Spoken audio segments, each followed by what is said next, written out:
Good morning, everyone. Welcome to session A4, Evolution of the National Flood Mapping Program.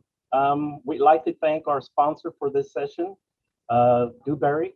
Thank you for joining us for our session today, and it is brought to you by, once again, Dewberry, and we will watch a commercial for Dewberry. The world we live in is changing. Businesses are adapting. Healthcare facilities are advancing in technology. Roadways are widening. And among all of the change, communities are still communities. At Dewberry, we remain community-focused, solution-oriented, and quality-centered. Our market-facing professionals offer a proven track record of delivering award-winning services and solutions to a wide variety of commercial, federal, state, and local clients. Our people are loyal and they love their work. Our work is honest, accurate, and timely. And our mindset is community and how we can contribute. We're here to help you turn complex challenges into innovative opportunities. Here at Dewberry, our vision is to create value for our clients, improve our communities, empower our employees, and expand our reach.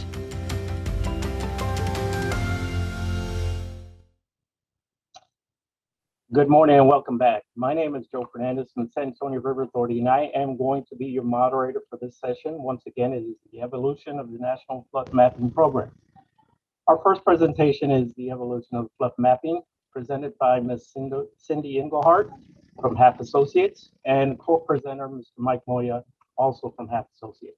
This presentation will discuss how flood risk technology has advanced, including the paper-to-digital revolution, changes in rainfall records, and the advancements of modeling and floodplain inundation mapping.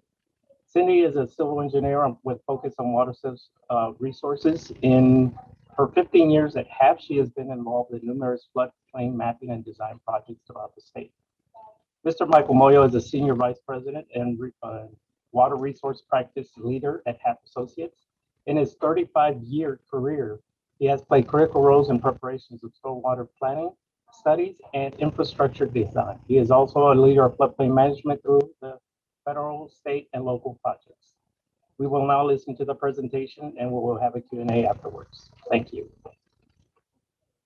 Hello, my name is Cindy Engelhardt, and today Mike Moya and I will be talking about the evolution of floodplain mapping. Tropical Storm Allison and Hurricanes Katrina, Sandy, and Harvey are names that will forever be known for all of the wrong reasons. While these storms were devastating, they've had a great impact on the evolution of flood risk.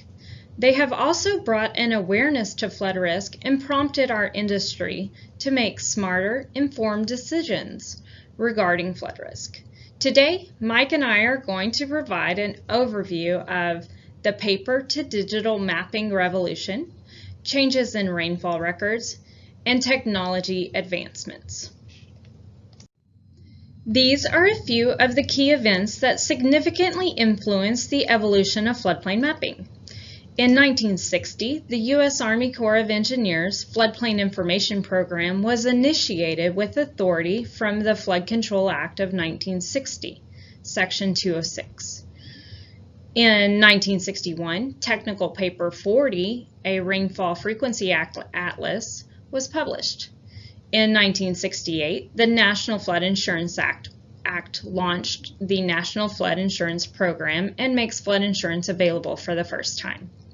In 1973, the Flood Disaster Protection Act required flood insurance for properties in flood-prone areas. In 1979, FEMA is created to help prepare for, prevent, respond to, and recover from disasters. In 1998, the USGS publishes the depth, duration, frequency of precipitation for Texas. In 2001, Tropical Storm Allison floods more than 45,000 homes and 70,000 vehicles in the Houston area. In 2003, FEMA's Map Modernization Program updates the nation's flood maps. In 2005, Hurricane Katrina devastates the Gulf Coast. In 2012, a significant portion of the New Jersey shore is impacted by Hurricane Sandy. In 2017, the Texas Department of Public Safety says more than 185,000 Texas homes are damaged by Hurricane Harvey. In 2018, NOAA Atlas 14, a rainfall frequency atlas for Texas, is published. And a little later, Mike's going to talk about the technology changes over this time frame. The first evolution we're going to discuss is the paper-to-digital mapping revolution. The first floodplain maps were paper maps generated by the Army Corps of Engineers through the Floodplain Information Program. After FEMA was formed, the mapping included paper mapping by both the Army Corps of Engineers and FEMA. With FEMA's map modernization program, there was a transition period from paper maps to digital mapping. And since that time, the majority of our mapping efforts are digital. And now we're going to take a look at some of these historical products. One of the first maps was called the Flood Hazard Boundary Maps. As you can see, these maps included shaded floodplain areas, but generally did not include base flood elevations. A more advanced paper map was the Flood Boundary Floodway Map. These maps included floodplains, floodways, but generally didn't include base flood elevations. Perhaps one of the most well-known paper maps was the Flood Insurance Rate Map, or FIRM. FIRM maps generally displayed floodplains, floodways, and base flood elevations depending on the detail of the underlying floodplain study. In June of 2001, Tropical Storm Allison produces unprecedented amounts of rainfall across the South, which led to significant flooding such as this image of Houston. Ultimately, Tropical Storm Allison became a catalyst for digital floodplain mapping due to widespread flooding with little flood risk awareness by the general public. A few common flood maps are Digital Flood Insurance Rate Maps, or DFIRMs, where floodplains, floodways, and base flood elevations are displayed digitally in a GIS environment. FEMA also maintains the National Flood Hazard Layer, or NFHL, and this displays the DFIRM data, but it also incorporates letters of map change, where you can see the loamers stitched in various areas and other things, so it's a little more current than our DFIRM layers. As mentioned previously, the paper-to-digital revolution was initiated with FEMA's map modernization program between 2003 and 2008. And this program provided 92% of the nation's population with digital maps. However, in this digital environment, floodplains became more public, and people were now able to see their rooftop relative to a floodplain versus the prior black and white maps.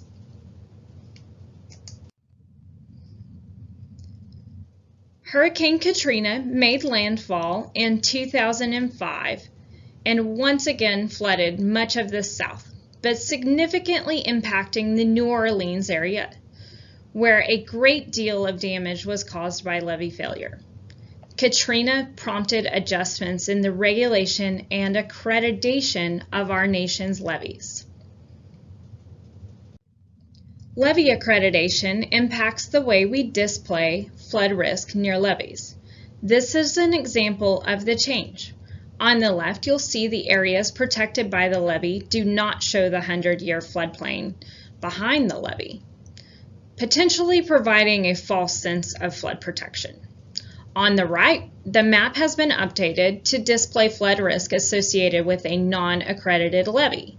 So now you will see that 100-year floodplain behind the levee. The revolution to digital mapping created the need for defendable modeling results. Like I mentioned earlier, once people were able to see their rooftop relative to a floodplain, there became a greater need to prove the analysis and results were valid. A component of this model validity is rainfall data. The rainfall data we're going to display is for Texas, but I'm sure many states have experienced similar changes.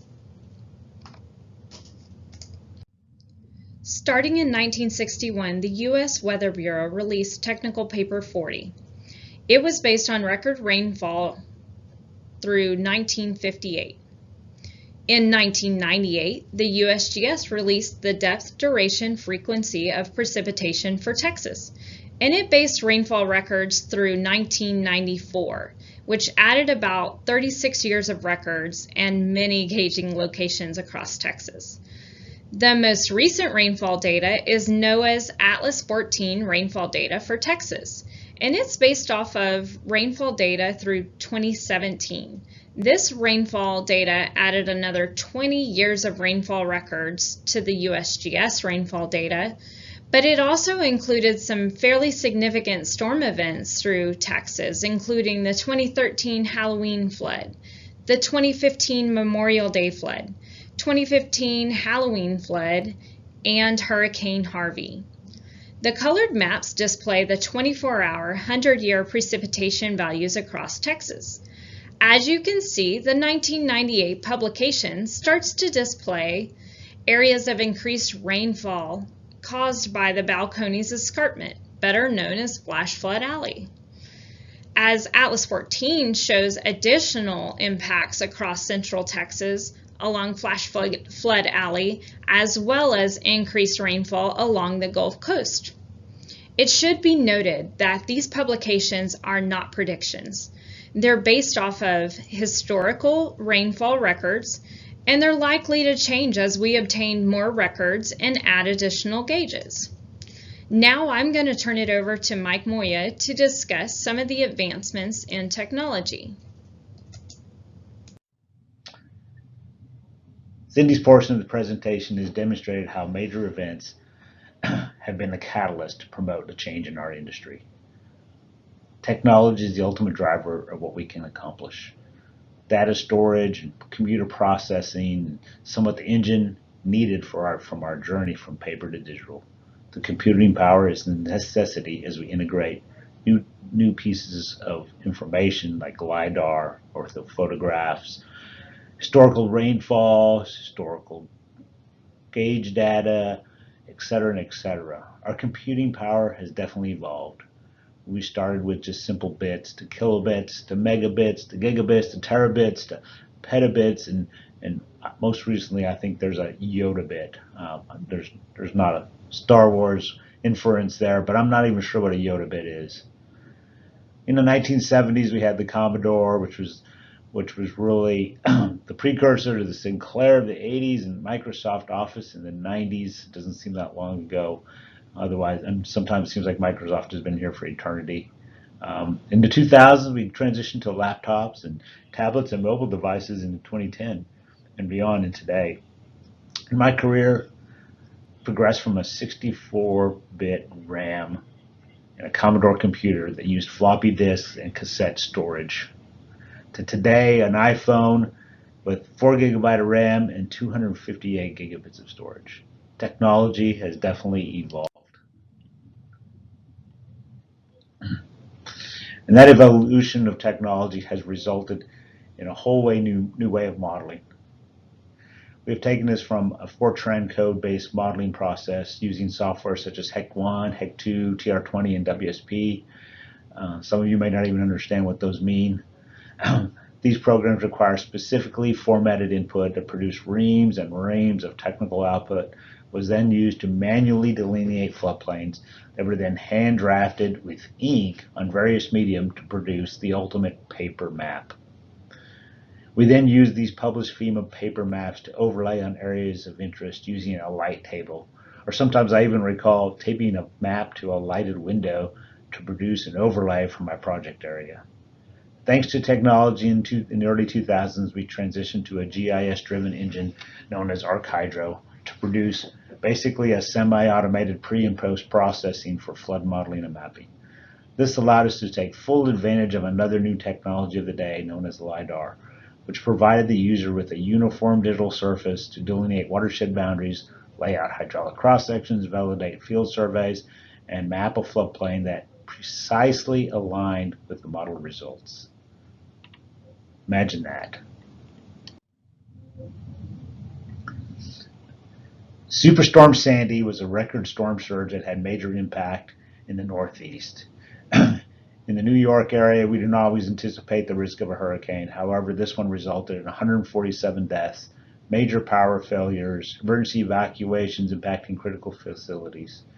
The storm was actually predicted by some models 2 weeks in advance. However, evacuations were not reinforced until 8 hours before the subways were actually shut down. The lesson learned was how this event caused a breakdown of communication, resulting in about 70% of the population not evacuating. Subsequently, social media became somewhat of a communication hub that often consisted of a lot of miscommunication. Ultimately, after Sandy contribute to the need for adjustments to many of our traditional modeling and processes and communication, even the use of the benefit cost analysis. This event also provides some insight to the impact of rising sea levels relevant to storm surge. And then came Hurricane Harvey in 2017. Over 60 inches of rainfall, $125 billion in damages. Amazing. There were over 154,000 homes that were flooded, and 105,000 of the homes were actually outside of the 100-year flood zone, and 70,000 were outside the 500-year flood zone. This obviously resulted in a lot of homes that were uninsured. These homes flooded outside the 100-year that were a result of extremely high water levels and flood levels along many of the creeks and bayous, as well as intense short-duration rainfall events which occurred throughout the basin, which ultimately result in significant flooding from overwhelmed internal drainage systems. This combination of what we call as urban flooding or local flood and the riverine flooded results in substantial flooding well beyond the FEMA floodplain.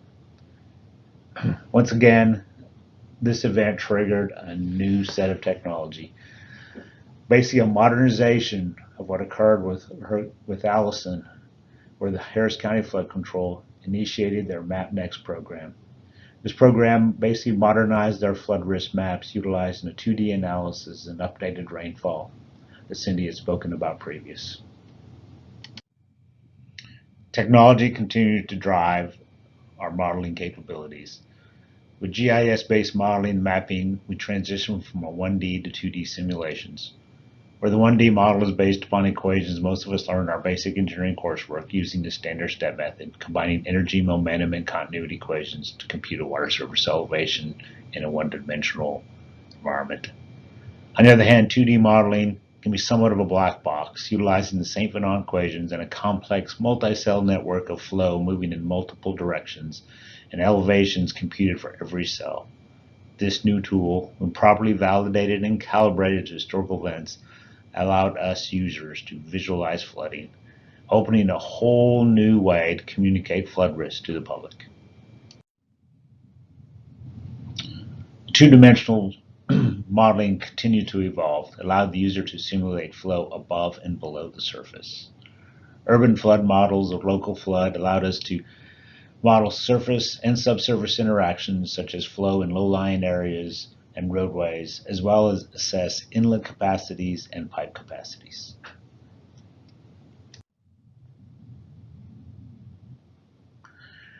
Enter the automated inundation mapping world. I often call these as kind of big data solutions. Started with the National Water Model. We also see with the Flood Factor First Street Foundation model. Dr. David Maidment introduced the National Water Model of the United States developed by NOAA and its partners as a new forecasting tool to simulate how water moves through the entire nation's rivers and streams that paved the way for probably the biggest improvement in flood forecasting the country has ever seen.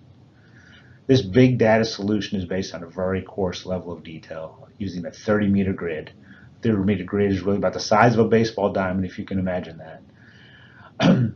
Although these products are a great overall 10,000-foot view of flooding, computations are limited to roadways and other features that impede water that are only within the 30-meter view.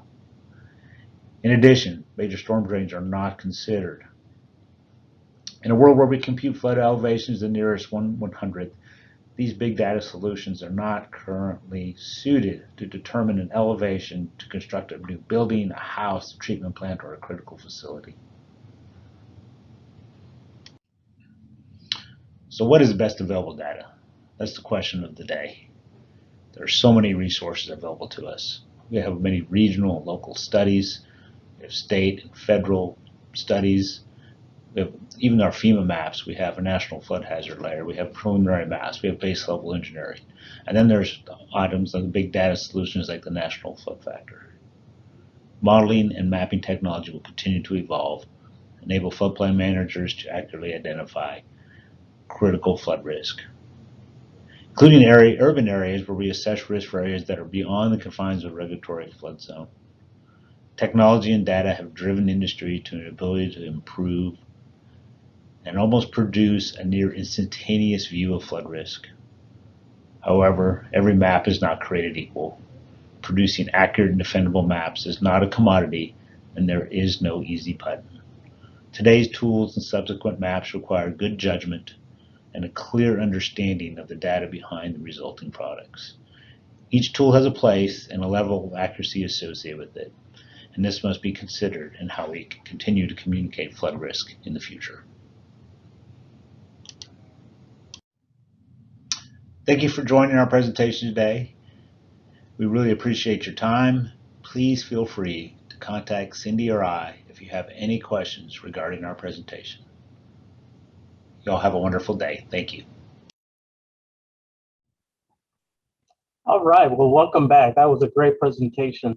We now enter into the area of the questions and answers, and we have live now Ms. Cindy Engelhardt and Mr. Michael Moya presently to answer any of the questions.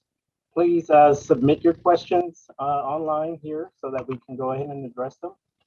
We'll go ahead and start off with the very first question. Where do you see technology taking us in the future? Can we truly have coupled models as the norm? Cindy or Mike? Mike, you want to take that one?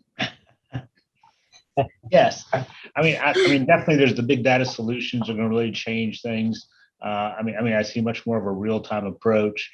I kind of got cut off there, but not every map is created equal, and creating these accurate and defendable maps is not so much a commodity, and we have to remember there's not a simple, easy button to do these things. So all these tools in the future, as we develop new technology, is going to continue to require good judgment and an understanding of all the data behind the products.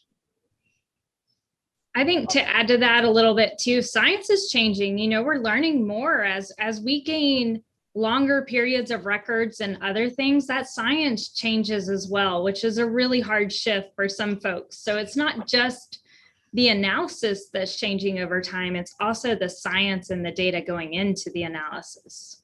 And as far as the riverine and coastal, I would definitely anticipate that to start being combined in the future. As we gain these computers and power and knowledge to really see the combined analysis, I think those probably are in our future. Awesome. All right. Next question is it's a little bit of a thought, but I'd like to know what do you foresee in the future as we move, from where we were at the beginning to where we are now at this point? What would you like to see, or what do you see that's changing, that's going to change what we currently have now to improve what the technology that we have here presently?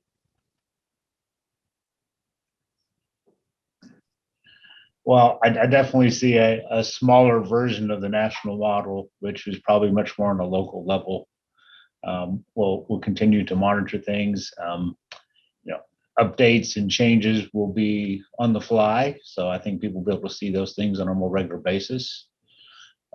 Access to this information, will be, easily on a phone or any mobile device in the future. So it will definitely be interesting to see how technology changes us and where it takes us. Awesome. We have a question here from Mr. Bender. Do you see base level engineering a major driver of future mapping? You know, base level engineering is really just that. It is the base engineering. So it's a very basic model that lacks a lot of the local details. And so it's really great in areas that have either outdated information or have no data.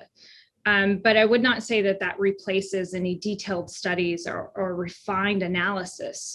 A lot of the information going into those is very approximate, as well as performed on a very large scale. Our model run times and other things are up to 8 hours, maybe half a day.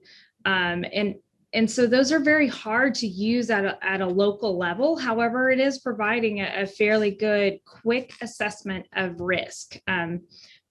But being a base level analysis, it has some room for refinement to fit whatever your needs are. Awesome.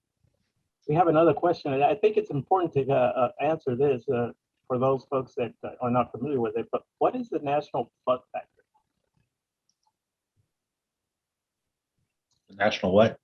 National flood factor. So the flood factor, it's an online tool that's available. It's like a two-dimensional model of both pluvial and fluvial flood risk, and it's my understanding it accounts for current conditions as well as some climate change factors into it. But you can actually go into that and look up an individual structure and figure out the risk of flooding for any structure in the U.S. And it's coarse. I think the idea is great, and I think it will evolve over time. But it is based upon 30-meter DMs. I've looked at places that look very accurate, and I've looked at other places that are not. So it doesn't account for like major storm drain systems and those types of things. But very good, quick, and easy tool to use and kind of see where your particular house lies within the flood risk. And you may have heard of it through the First Street Foundation. If you've seen any of that information, that's the data behind the First Street Foundation. Awesome. I hope I gave that justice in my description. Absolutely. Next question from Sarah. What applications can big data be used for now? Understanding that they can't be used for building infrastructure. Yeah, that's correct. I would utilize that, just kind of more information. It's a modern day zone A, I guess, in some respect. You kind of take it for what it is, and it's definitely a high level tool that we can use. Put it in our tool chest and figure out the best use for it to give us a quick and easy look at something. But just like back in the day where you had a zone A and you were potentially near the floodplain, you would generally do a detailed study of some nature to ensure exactly where that floodplain is. But it does give you a bird's eye view of things. But that's my perspective. Yeah, it's a good reference, but use all the references and make sure that you feel confident in which one you're going to stand with for construction. Awesome. Next question from David. Can you just say a bit on your thoughts on how maps may give us a picture of future conditions? What can we do and where should we be thinking and going?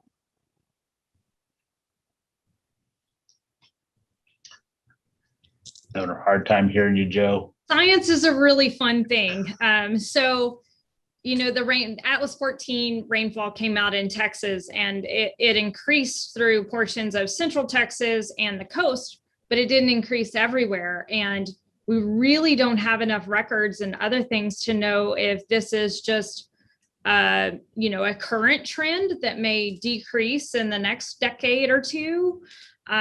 So those are a little bit challenging on our modeling inputs and other things, but I do know, like Mike mentioned, the flood model is trying to account for some of those climate change items, the more intense, heavy rainfalls, as well as that rise in sea level and some of these other items that we're seeing some trends and can perform the analysis on those trends and have that information as a potential,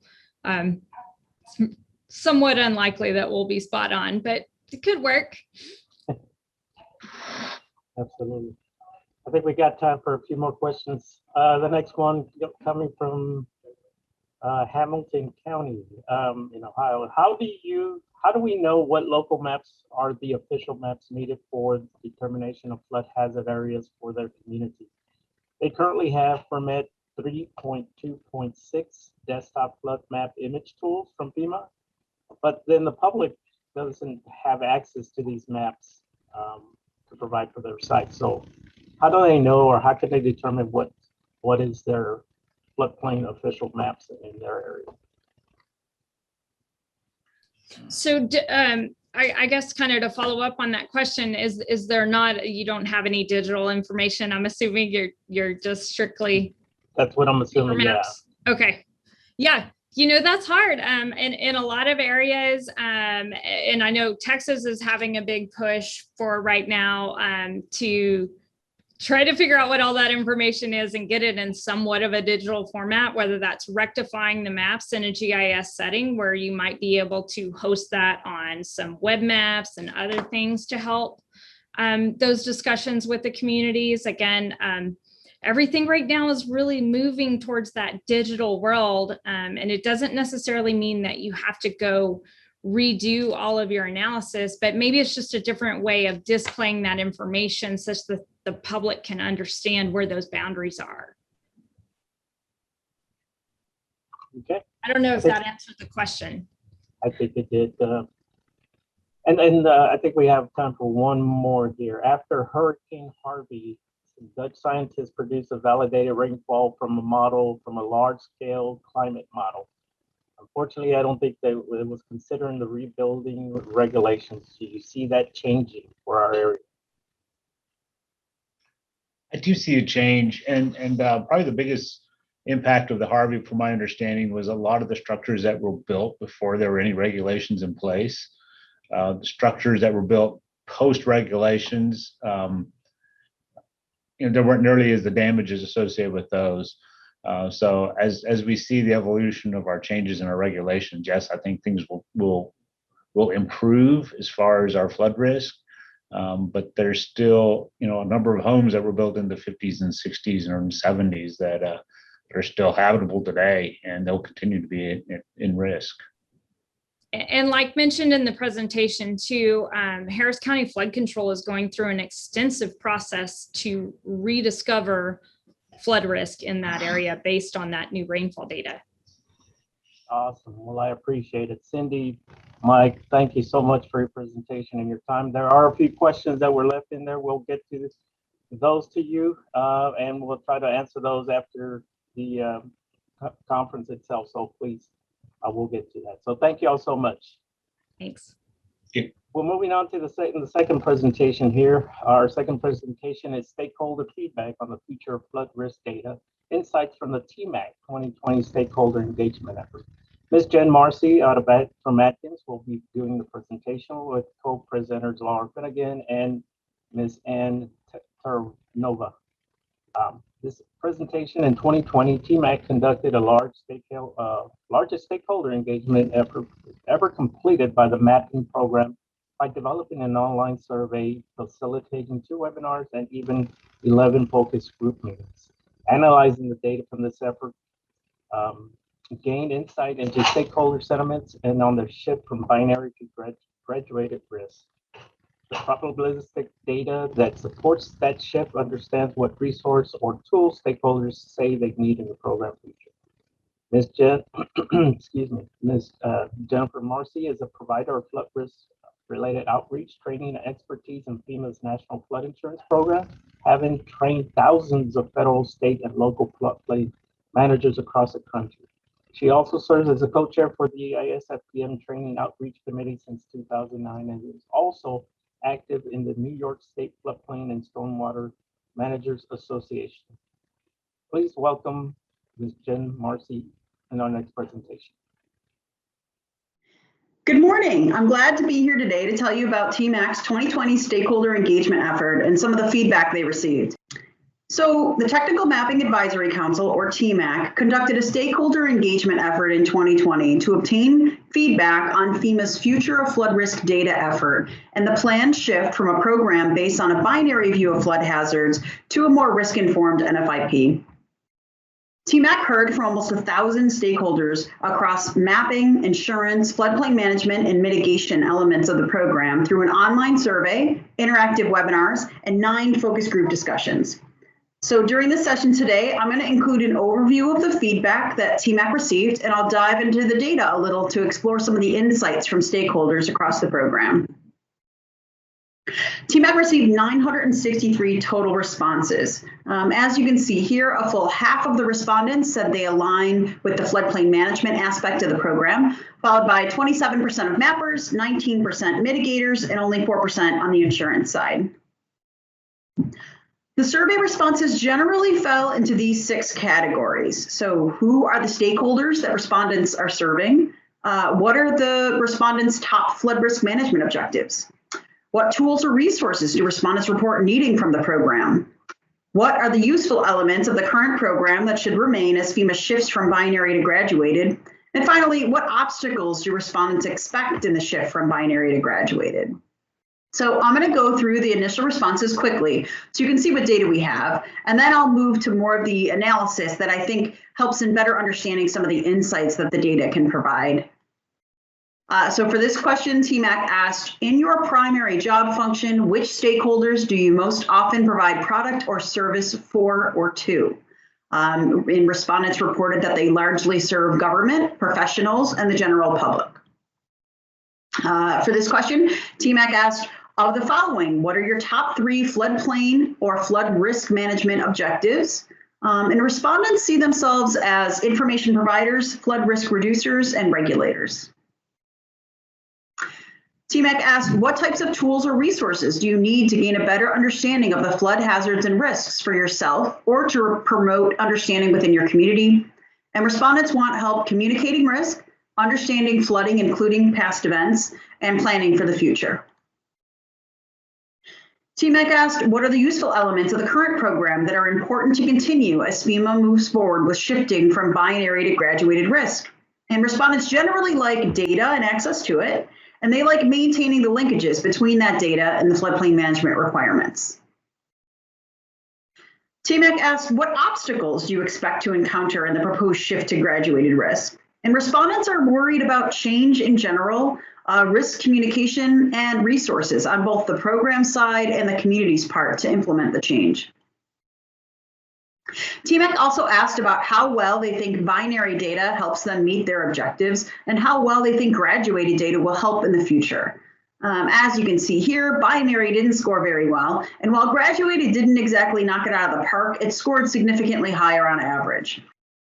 So that covers sort of the straight data with little or no analysis that could help lead to insights. But let's peel the onion a layer or two to see what we can find out by looking a little more closely at these results. So let's take the example of this question on stakeholders served that we saw earlier. So looking at this a little more closely, and we're looking at the answers a little more closely, we can see that a full 60% of the stakeholders served might be categorized as non-technical stakeholders. So these are local electeds, the general public, and professionals in industries other than flood risk management. We also saw this slide earlier, which deals with the tools and resources people said they need from the program. And you can see that the top answer here was information to help me explain risks to elected officials, homeowners, developers, or others.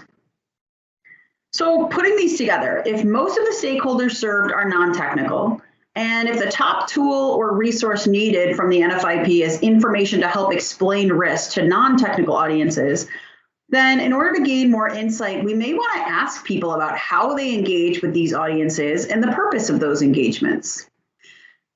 Knowing how participants engage with these stakeholders can give insight into the format of the tools or resources that the program might provide. So participants reported that they generally engage with non-technical audiences in small in-person or virtual interactions. Therefore, the program might need to provide data in formats that are useful for small interactions or meetings versus mailings or other media, large meetings, or websites alone. Now let's look at the purpose of these interactions, which are going to differ based on the audience. So the top two objectives of the engagements with each of the three target audiences are shown here. Of information gives us insight into the outputs that the program tools or resources should support, which includes both property level risk and community level risk, and perhaps tools that can connect flood risk information to development parameters and potentially even higher standards. When we asked what kinds of tools respondents need from the program, they overwhelmingly prefer a middle ground. So multiple canned or templated products developed by FEMA for use with multiple audiences scored almost as low as basic data with no formatting at all. So in the future, interactive tools for displaying data in different ways, depending on the audience and the objective, might be preferred. Okay, so let's peel this onion another layer and look at the respondents themselves now. So we wanted to see if we could divide the audience somehow to see if there were differences in perspectives across the program. We already had people's primary roles and their NFIP affiliation, right? So mapping, insurance, floodplain management, or mitigation. But considering the TMAC tasking was mostly about the shift from binary to graduated and mostly about the future products that the program might produce, we wanted to see what we could do to divide these responses into a format that would make sense and would allow for further insights along those lines. We first considered dividing respondents into SLTTs and others. We considered trying to divide by geography or hazard profile somehow. But we landed on dividing by users and producers. And the thought behind it is that the people making the things, right, might have a different opinion about those things than the people that are using the things. So here you can see who we tagged as users and who we tagged as producers. Floodplain administrators are underlined because they're the largest contingent of the users, and PEs are underlined because they are the largest contingent of producers. So I wanted to show you a couple of examples of how this data can be used once we categorize the respondents and how this information can provide better insights for the program. By dividing up the respondents this way, we can see that while both groups primarily serve local governments, as I mentioned before, producers also serve state governments, engineers, and the federal government, whereas users also primarily serve property owners, the general public, and home builders and buyers. So the NFIP's products and tools are designed to serve users, who in turn serve non-technical audiences. So therefore, tools or products that can be used to communicate to non-technical audiences may be a priority. You saw the slide earlier, which uses the averages from the role designations to gauge how people from different aspects of the program see the shift.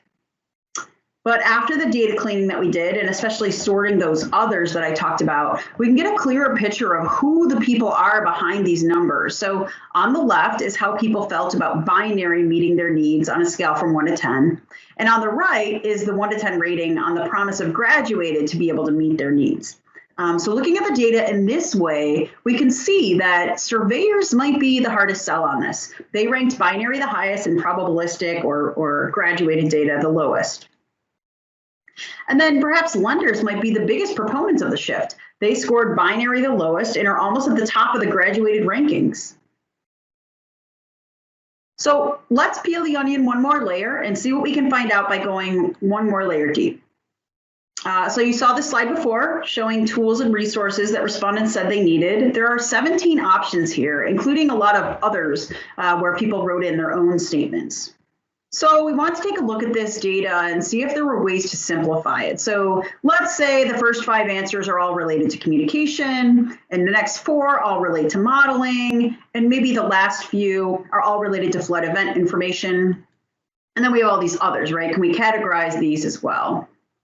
So by combining and sorting the categories and also combining and sorting the respondents into these users and producers roles, we can get some additional insights that may not have been apparent before. So as you can see here, we went from 17 categories down to 8 major categories, and we have very few others left. And now we can see that whereas users primarily reported needing information to support flood risk or insurance communications, producers reported needing enhanced modeling information. So it's likely that both are needed, Enhanced modeling information can be used by producers to set up tools for users to better communicate about flood risk and insurance, right? So now I'm going to turn to the focus group feedback and give you some insights into what they said. So we started out each focus group meeting by asking participants to think about the activities that they generally participate in to help reduce flood risk or contribute to flood hazard data accuracy. So you can see here that the mappers talked about collecting local inputs for the mapping process, data collection, maintenance, and validation, and then mapping process quality measures. The insurance folks talked a lot about training. They do a lot of training for real estate professionals, lending professionals, local officials, insurance clients, and they do a lot of professional development connected to that training as well. And of course, they're enforcing the mandatory purchase and associated activities. For the floodplain managers and mitigators, they talked about enforcing the minimums, adopting or promoting the use of higher standards, and mitigating flood risk. So those are sort of the separate areas that the three groups talked about, but there were some areas of overlap as well. So both the floodplain management / mitigators and the insurers all talked about freeboard and promoting freeboard as a way to reduce risk. Both groups talked about communicating that there's risk beyond the SFHA to their clients or their stakeholders. Both groups talked about the importance of incorporating future conditions into the program. Both groups talked about mitigation optioning, and by that I just mean sitting down with clients or stakeholders and trying to figure out what's the best mitigation options for that person based on their risk, the data that we know about their hazard. And both groups talked about grants and funding, specifically to get people to mitigate, right? And then overall, all three groups all talked about identifying the risk from all sources. So that means sort of, again, broadening the scale of the data that we have and being able to do that and look at urban flooding as well as riverine and coastal and levee and all of it.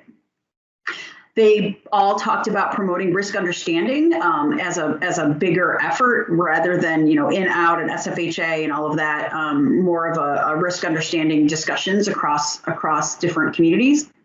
All three groups talked in some way, shape, or form about promoting better connections within the NFIP and the sort of the legs of the stool, if you will, but also better connections between risk and how they sort of all work together. And then all groups talked about supporting and participating in the CRS. They all thought that it was a good program and had a lot of good things to say about it, and they all had recommendations for it as well. So we asked how these practices might change as the program shifts from a binary view of flood hazards to a graduated risk understanding. And some of the answers seemed pretty clear to focus group members, right? These were things that came right off the bat. I think these can be thought of as stakeholder expectations regarding the shift. So along the lines of IDing flood risk from all sources and including future conditions, people felt that in the future, as we move from binary to graduated, there should be better risk visualization of flood risk from all sources.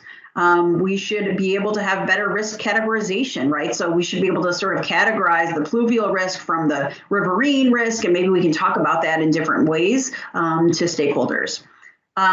There was some input accuracy and quality control discussions that, those are going to be more important moving forward because more inputs equals more uncertainty, and we'll have to sort of live with that or find a way to deal with that as we move forward.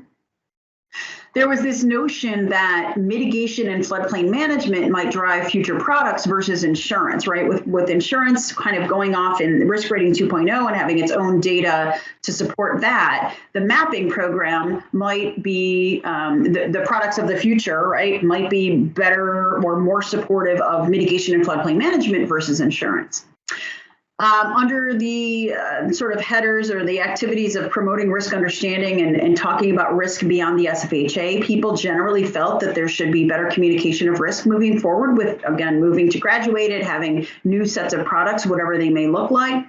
People felt that once we kind of take this shift, that conversations might be able to go beyond the mandatory purchase requirement in a better way than they do now.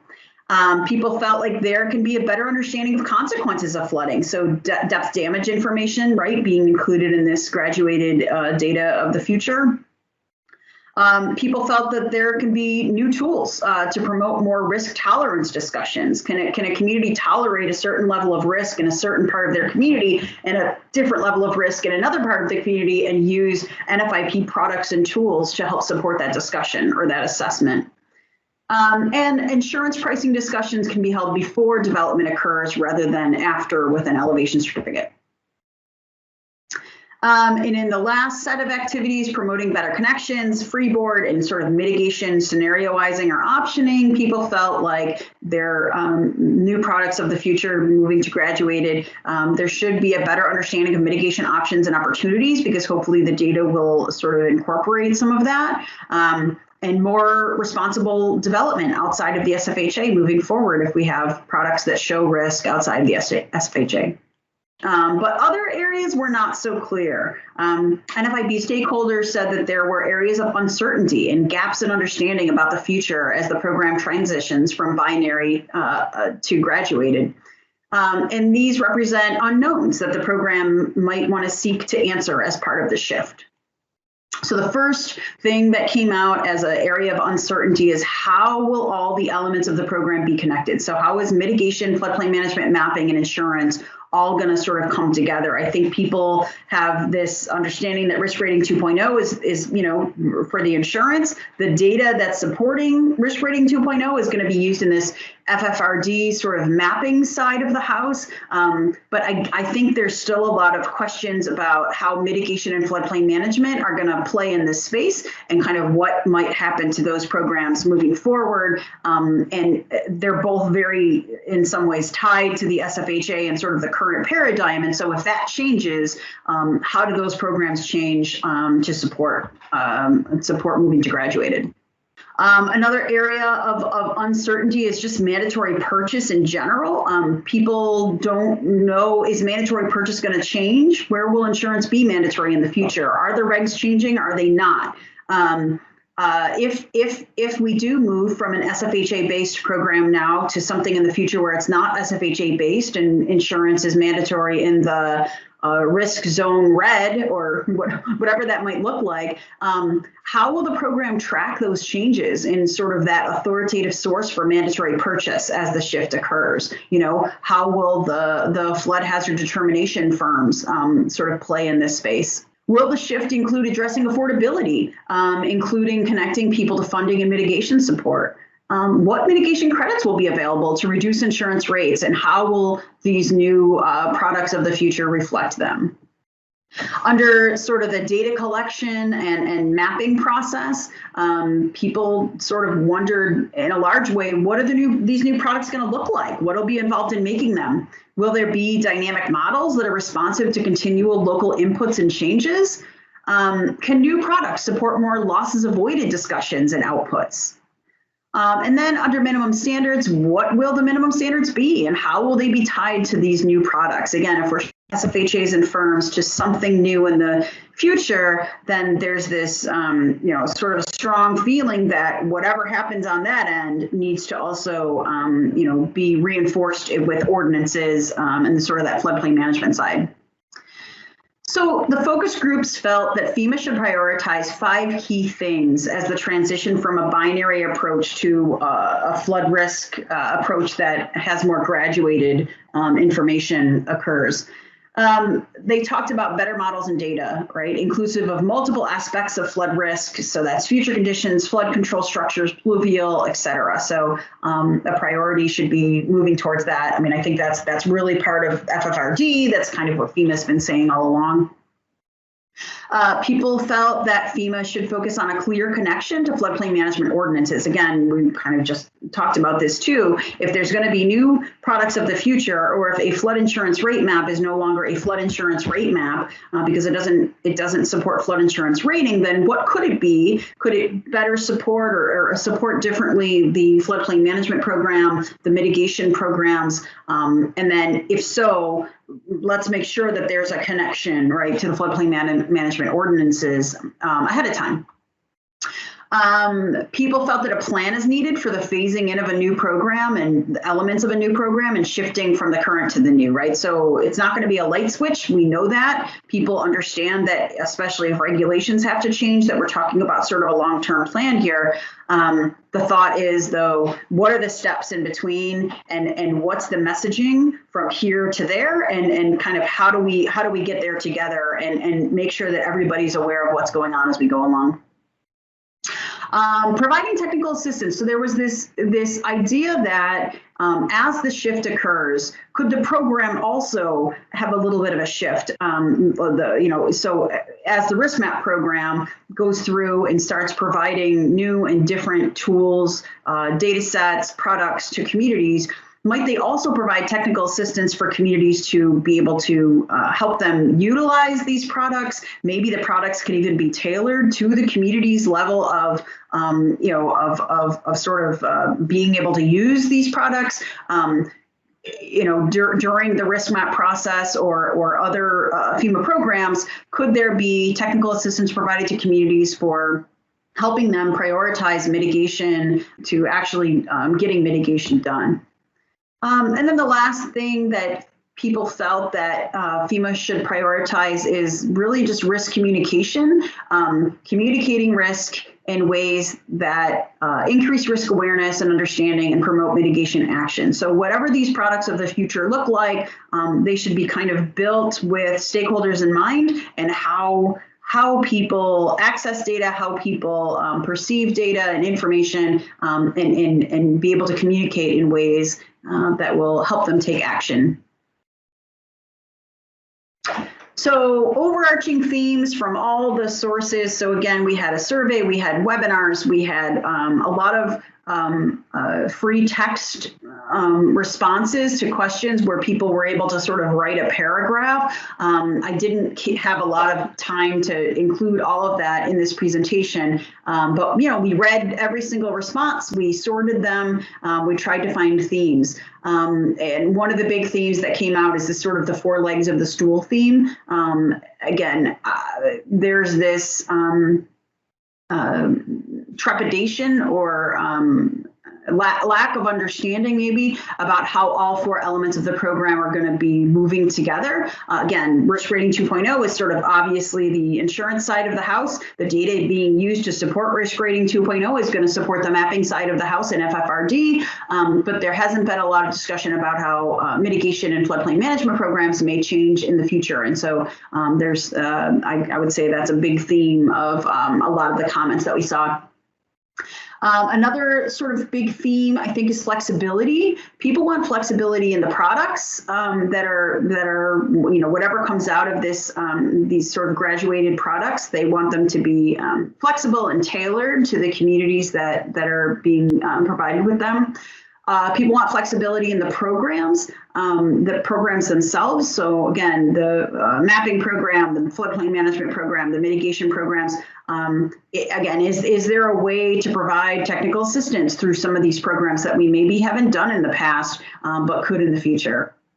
And then just the level of change, I think. The unknown is a little bit scary, and the level of change here is unknown. Again, we kind of don't know what's going to be changing. I think people are again thinking that there's going to be huge changes, and if so, what does that look like? What is that in between time plan, right? What does it look like in between now and whatever the future is? And then. As to the level of change, there's a thought about resources on both sides being a little constrained, right? So people are worried about FEMA's ability to maintain sort of their current focus and their current mapping and all of that and keep that up to date, but then also be providing these graduated products and again, kind of maintaining all of that. And then the resources on the community side too, and the state side and sort of the user side, right, to implement the changes on the local level, on the state level, and to really be able to communicate what this means and what all these new products are going to be. I hope you'll take a look at TMAC's 2020 report, which includes a chapter that's related to this effort, as well as an appendix with a lot of the details that I didn't have time to dive into today.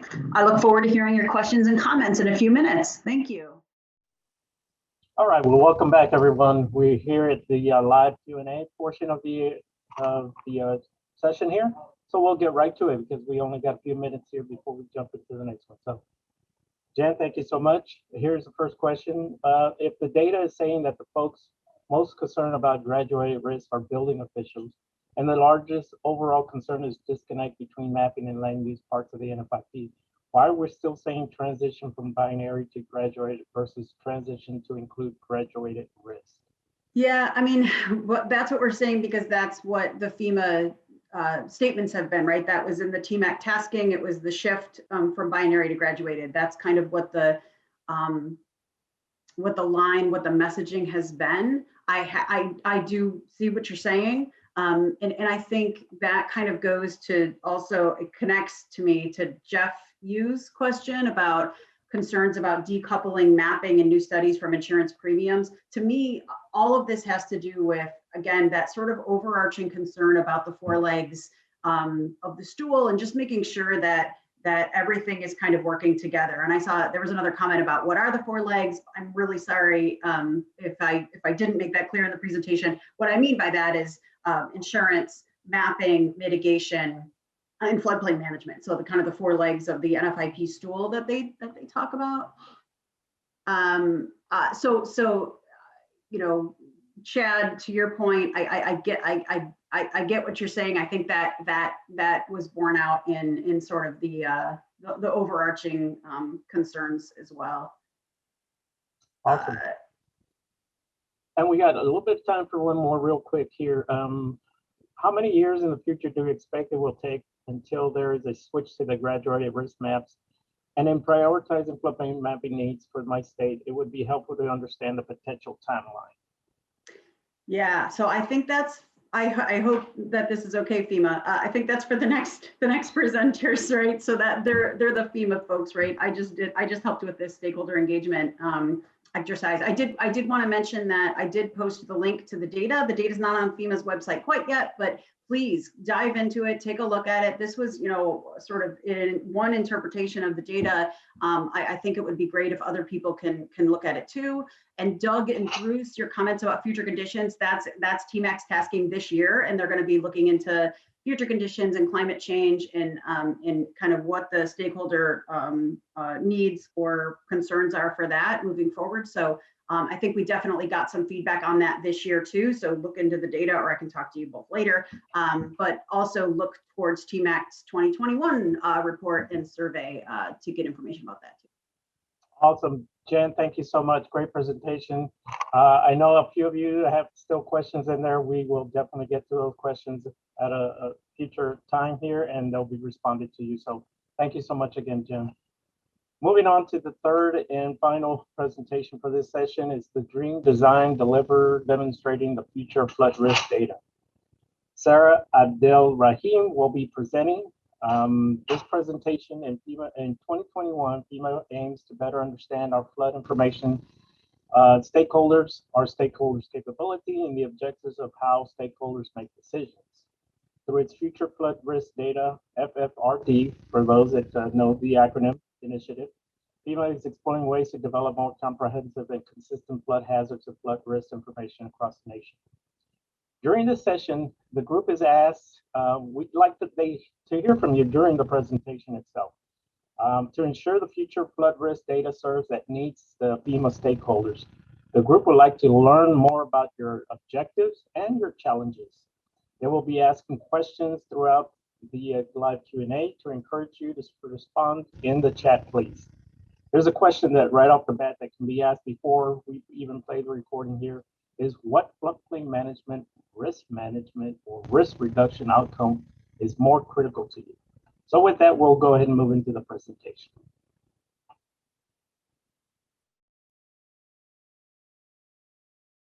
Hello, my name is Sarah Abdel Rahim, and I'm with FEMA's Risk Management Directorate. Today, we want to talk a little bit about an initiative called the Future of Flood Risk Data, or FFRD as we call it. And it's an effort to provide more consistent and comprehensive flood hazard and flood risk data across the nation. So I'm going to be providing a brief overview of FFRD and what we're trying to accomplish through FFRD.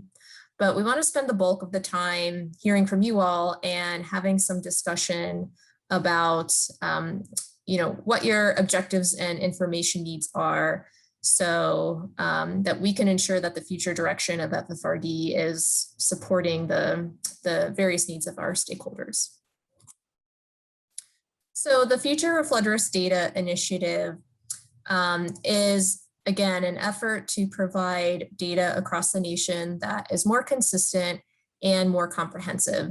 So the way that we currently do mapping today in support of the National Flood Insurance Program is primarily through the development of the flood insurance rate map and the identification of the special flood hazard area, or 1% annual chance flood. So FFRD is an initiative that would provide data that is a little bit more comprehensive. So representative of more than just the 1% annual chance flood, and representative of a broader range of flood frequencies across many different flooding sources, so coastal, fluvial, and pluvial. The current program is also the development of the firm and identification of the special flood hazard area is often very resource intensive and time consuming. And so through FFRD, we're looking through ways to develop and deliver data in a manner that is a little bit more efficient. So when we talk about FFRD, we've identified 4 elements that are very important to keep in mind when trying to achieve the objectives of FFRD. The first one is, as I just mentioned, moving beyond a binary hazard analysis, so identification of just the 1% annual chance flood, to a graduated risk analysis in which we're identifying a broader range of flood frequencies. The second one is ensuring a significant and appropriate role for the private sector and state, local, tribal, and territorial entities. And as part of this, we're also exploring how to better partner with other federal agencies, given their expertise in the flood risk identification space. The third element is increasing access to flood hazard data to improve resulting mitigation and insurance actions. And the fourth element is modernizing the management and delivery of flood risk data. And FEMA recognizes the need to modernize the way that we're delivering flood risk data to our stakeholders. So this just shows the differences between the current mapping program and the future state that we're envisioning. So in terms of a service model, currently the product, which is the firm, drives underlying data development. Where in the future, we are envisioning the development of a nationally consistent flood hazard and flood risk data set that then supports the development of both regulatory and non-regulatory products that meet the needs of many of our different stakeholders. The way we invest today, we invest on a project by project basis. And in the future, we see an opportunity to invest again in a national scale based data set with other federal partners. In the future, we see a nationwide flood hazard and flood risk data set. And currently, the development of the firm has resulted in a patchwork of models and flood hazard assessment. And then finally, in the future, we see FFRD providing an opportunity to identify flood hazards across all frequencies, whereas currently the focus is on the 1% annual chance flood hazard. So this just shows, kind of how this would work. And again, through the future of flood risk data, we see an opportunity to develop and deliver a nationally consistent flood hazard and flood risk data set that then could be leveraged by our partners, including state, local, tribal, territorial partners, and the private sector, to develop various tools and information products that serve the needs of many different end users that you see here on the right. So we see this model as very flexible, and it's a way that would encourage innovation by our partners, and again is an opportunity to meet the needs, the individual needs of a much wider range of stakeholders. So to help us achieve the objectives of FFRD, we are in the process of just taking a step back and trying to understand the broader flood information ecosystem. We want to understand the producers of flood risk information and users of flood risk information. So we're trying to understand who are our partners in producing data and information, and who are potential partners in producing data and information. We want to understand information analysts who is using and analyzing our data and communicating it to other stakeholders. We want to understand the role of community planners and influencers, decision makers, including elected officials, and also community members and individual homeowners. So again, we just want to better understand who are the various stakeholders and various players in this ecosystem? How do they work together? How are decisions made, especially based on the information that FEMA can provide? And what is FEMA's role in this ecosystem, so that we can better define what our role is as we're pursuing this future state. So we do want to hear from you now. As I mentioned, we have a couple of questions for you all. So a couple of my colleagues are going to be joining me and facilitating a discussion to hear from you all. And we really encourage you to share your perspectives and encourage your participation. And we really look forward to the discussion. So thank you very much. And again, we are looking forward to the discussion. All right, well, welcome back, everyone. So we have a panel of folks here now to be able to address and answer your questions and hopefully engage into the discussion. So as a reminder, please send in your questions now. There is a little slight delay, so please send them in so that we can get to those questions. Joining us now, along with Sarah, is Mr. David Bascom, Mr. Peter Herrick, and Mr. Paul Rooney. Welcome, everyone. We want to go ahead and get started and want to move on to see where we at on some of these questions that are coming in. So yeah, so Joe, if I could frame it for everybody. Absolutely, Paul. I think what we're hoping to do is have a bit of a dialogue about the future here. So it's more us asking you guys questions than you guys asking us, although we'll do our best to answer as well. We tried to prime the pump. Sarah put the question in there. Joe had set it up at the beginning as sort of like big picture. What do you really think the biggest challenge in flood risk management is? And we're looking for your input on that. But as Joe mentioned, there's a bit of a delay between when we actually see and answer things and when you are able to respond. So we're trying to get things moving. If you can, try to preface your responses with the question number like Q1, Q2, because we're gonna sort of try to keep going and not get confused. But as we're thinking about the mapping for the future, we're really focusing on that risk-informed NFIP vision and trying to move beyond the boundaries of the current NFIP. So Jen's presentation had a lot of good stuff on this already. But today we're really trying to think, outside the box on, not just like how do we do the current NFIP better, but how do we do flood risk management better? But, going back to Chad's question during Jen's talk, we're not saying that we're abandoning the legacy NFIP, right? We're saying there's going to be a transition period. We're going to continue to support the NFIP as it operates today, but we also want to be able to think beyond that and take advantage of the technology to get there.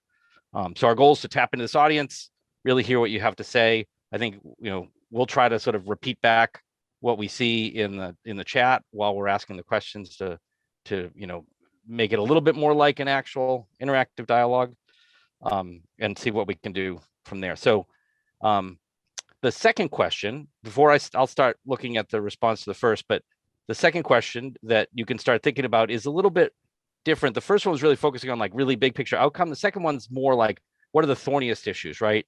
In your job, or with the customers you work with, what's the most difficult problem to solve, or the trickiest questions that customers come to you with related to flood risk management that we just don't have enough information to answer, or that are sort of hard to answer. So that's the second question. So back to the first question, the responses so far, Chad said compliance with local flood loss reduction standards, right? So that's not even about understanding the requirements, more about convincing people to comply, right? If I'm understanding right, but feel free to update that, Chad, if you want to nuance a little bit more. Suzanne said really very accurate information. Andy said reducing loss of life from flooding. That's a good one. That's consistent with, we always say reducing disaster suffering is sort of our top line goal, right? And so that's kind of the dialogue today, like how do we change what we do to better reduce disaster suffering? Even I think the first presentation, some of those observations about Harvey, right, and Sandy and what did and didn't work. I think that's another great kind of lead into where we are today and trying to figure out how to move beyond what we've done so far and build on top of it, keep the foundation of the NFIP, but to extend it and go further. And then Ned just asked, how are we connected? How do we make decisions to protect functional ecosystem services and help reduce risk to neighbors, friends, and reliable roads? That sounds more like a question 2, although that could be both question 1 and question 2. It's a very tricky question, but it's also very big picture.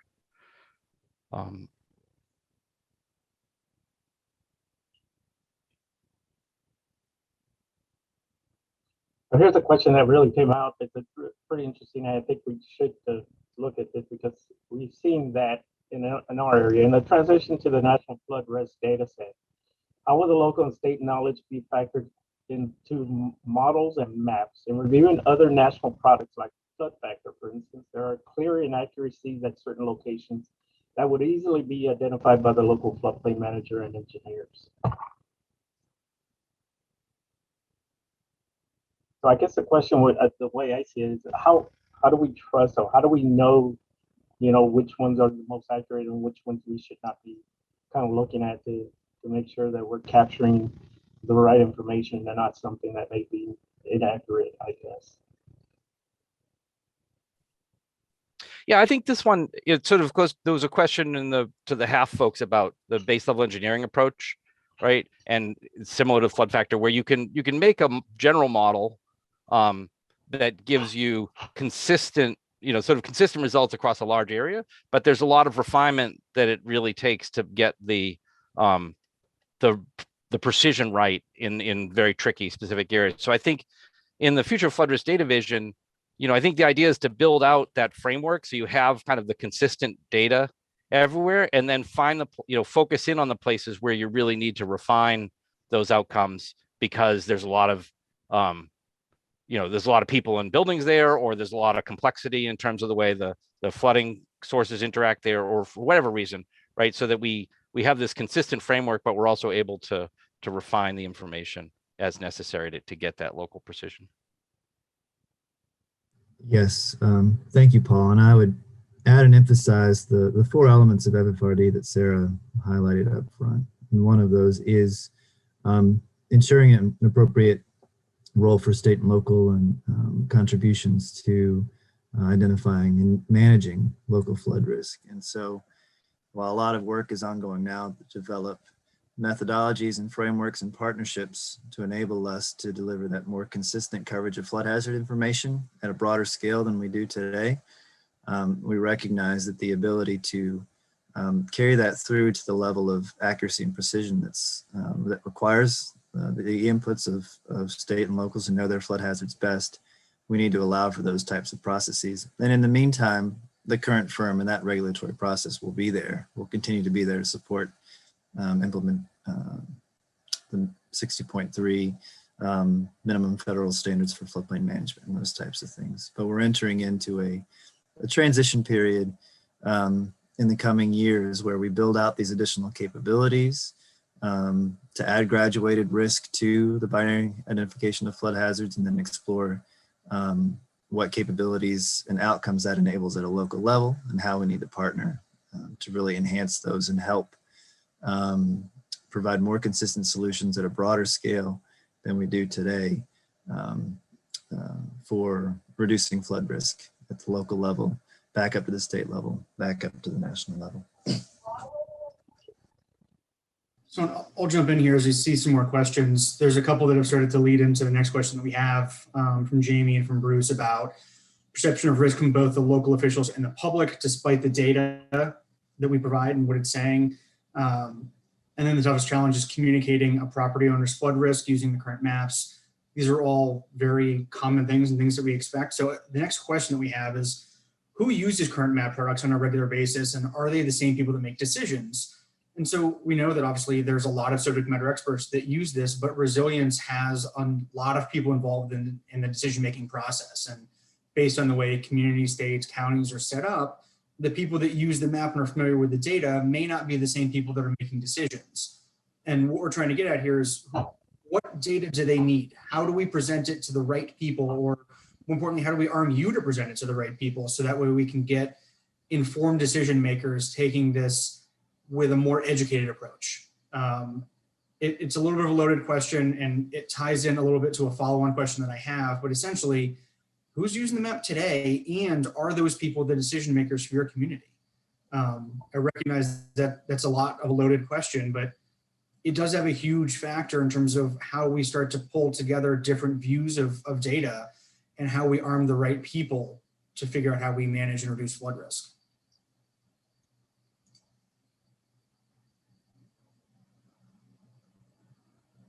So here's the question that comes from question number one. It's, how will risk rating 2.0 change the mapping process and local use of firms?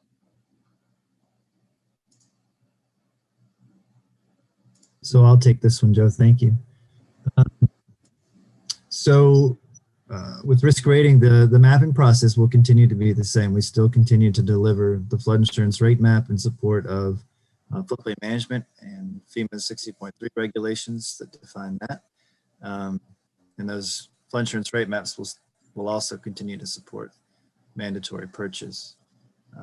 As we have gone through the risk rating 2.0 effort, though, we have learned that there is a demand and a need for more consistent, accurate, comprehensive flood hazard information that addresses additional flood hazard types that aren't currently addressed on the flood insurance rate map, and a broader set of frequencies to understand overall flood risk. And that doesn't just support the setting of rates for the National Flood Insurance Program. That type of information has utility across all four legs of the stool, as Jen Marcy was speaking to last time, when it comes to supporting mitigation, investments in mitigation at the local level, enhanced requirements for floodplain management, and an abundance of other resilient outcomes. And again, this is framing a lot of the questions, recognizing we know that we, through FFRD, need to move toward a more comprehensive understanding of flood hazard types and flood risk at a national scale. We want to understand how that's going to be able to support a robust set of outcomes with stakeholders like those that are participating today, to ensure that as we think about the types of products and tools that we can add to our outputs along with the regulatory products, that we're hearing from you all, and making sure that we're building the right partnerships and right capabilities to enable that state and local innovation, private sector innovation, and that we're being responsive to the needs that are identified.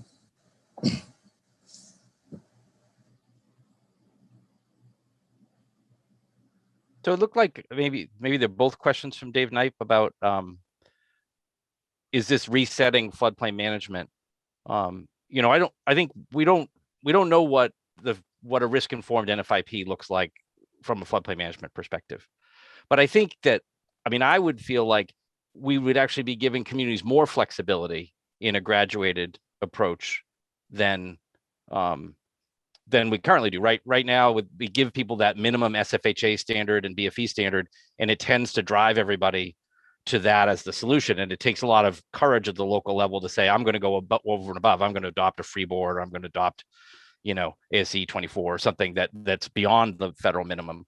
So I would think that a graduated NFIP would really support those communities that are going over and above and give them better tools to do that, without as much of a one size fits all solution. So maybe making some of the tricky parts a little bit easier to navigate.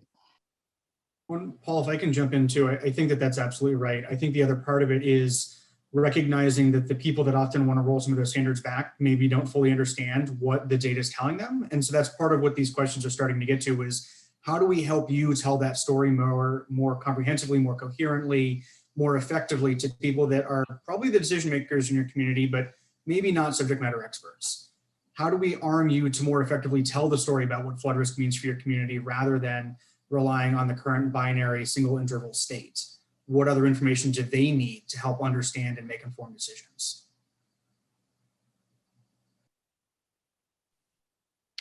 I think there are a couple of future condition questions in there too. Excuse me, Doug and then David Conrad both asked about it. I think the program as operated, right, is very present risk oriented. I think everybody knows that. The TMAC has done a lot of work on where we should be heading. We do have provisions for future conditions in our regulations, to the extent that developed at the local level.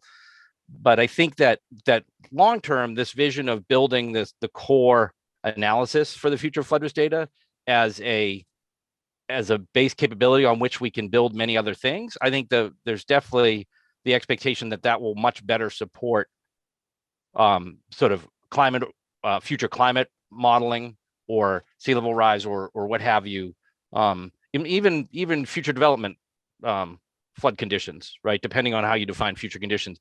I think the idea is that all those things will be able to fit within the base framework that we established, so that we'll have a much more robust and then consistent tool to allow people or FEMA to extend the analysis to meet those additional needs. And just to add that's something that the TMAC is taking a look at this year. The TMAC produced a set of recommendations back in 2015 for how FEMA should address future conditions. And they've been asked this year to take a look back at that report from 2015. And in light of what the TMAC knows now about FEMA's plans to adopt more of a graduated approach to flood risk analysis, take a look at those recommendations from 2015 and see which one of those still apply, and if there are additional recommendations that FEMA should be considering.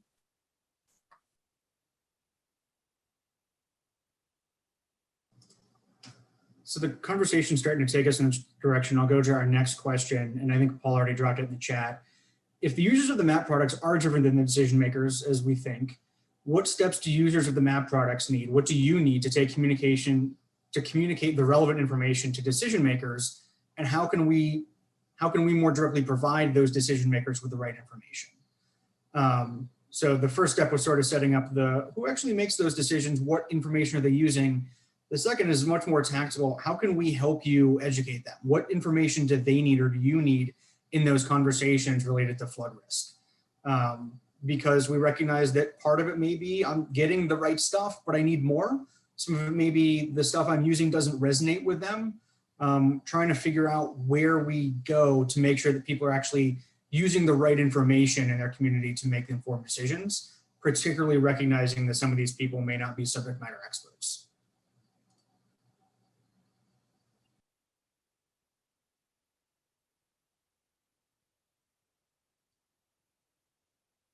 One of the other questions that I saw in there was, will the requirements of floodplain mitigation practices be modified to account for spectrum of flooding in different areas, I guess?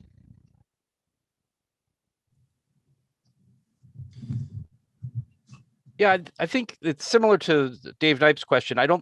We haven't defined a change to the NFIP minimum standards, based on this. We're not there yet. Sort of, I think the underlying theme of this conversation today is how might those change, right? If we wanted to find a better way to do that, what sort of things could we use besides an SFHA or a base flood elevation? But really we're in exploratory phase on trying to figure that out. I think the vision, right, is this risk-informed NFIP, and risk rating is obviously the first stage in that. And we need to make sure that our mapping and our floodplain management rules and our grants all can be realigned around that vision of a risk-informed approach.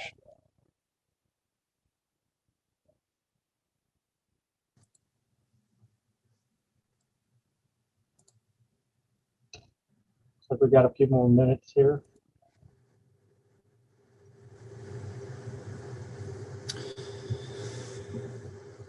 So one more question that we received here from Renee, and I think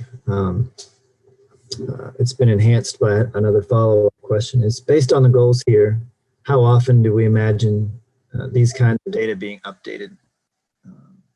Folks are thinking about questions in the previous talk about future conditions and how we're already seeing substantive changes over short periods of time, not to mention changes in flood risk and development. And another question regarding FEMA products are always looking backwards because it takes time to get updated data to communities. Do we see FEMA putting out regulatory products that include future conditions? So combining those two, one of the things that's really driving the approach, and you'll see this reflected in the latest TMAC report that was just released, is the types of capabilities that we need to imagine and build out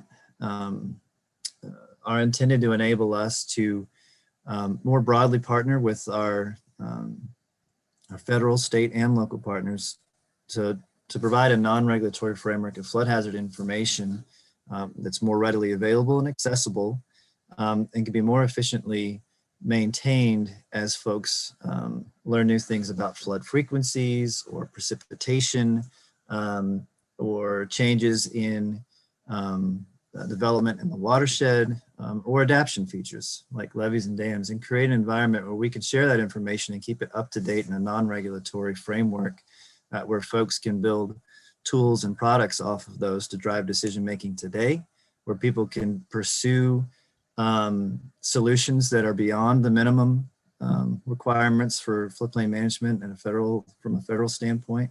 That doesn't, the federal minimum doesn't equate to the local maximum. And enable us to be more targeted and deliberate in where we take that data and move it through the process towards a regulatory product that resets that federal minimum for FEMA's requirements with 60.3 and mandatory purchase. But this non-regulatory ecosystem where we can be more collaborative and more agile and improving the understanding of flood risk. And I think Dave Conrad said it well in one of his points: improving understanding of flood risk both today and how it can change in the future, so folks can begin to make decisions to reduce their risk based upon those more easily and more efficiently is one of the big driving factors for the future flood risk data. Supports more robust capabilities for the NFIP in the future, and also supports more efficient delivery of the regulatory outputs that folks depend on today and will continue to depend on in the future. So with that, I've run out the clock. Woohoo! Absolutely. And just to kind of close it out on question 3, we had a comment from an engineer and a CFM who says they use the MAP products and their elected officials don't want to use them or don't rely on them, or they expect them to go ahead and explain the MAP rules and so forth. So they're very happy with the outcome. It's fabulous that they could access the tools for easy use for them. So they applaud the efforts that has been ongoing. So it goes to show that this is going a long way with communities in our area. So panel, I appreciate everyone's participation. David, Peter, Paul, and Sarah. Thank you all so much for those questions or those answers to the questions that they had. This will be passed on to the group as well. So this is a very important information that will get to them as well. So with that, this concludes this session of the Tuesday's concurrent session that we have. Enjoy the rest of the afternoon for more concurrent sessions and enjoy the conference. Thank you all so much.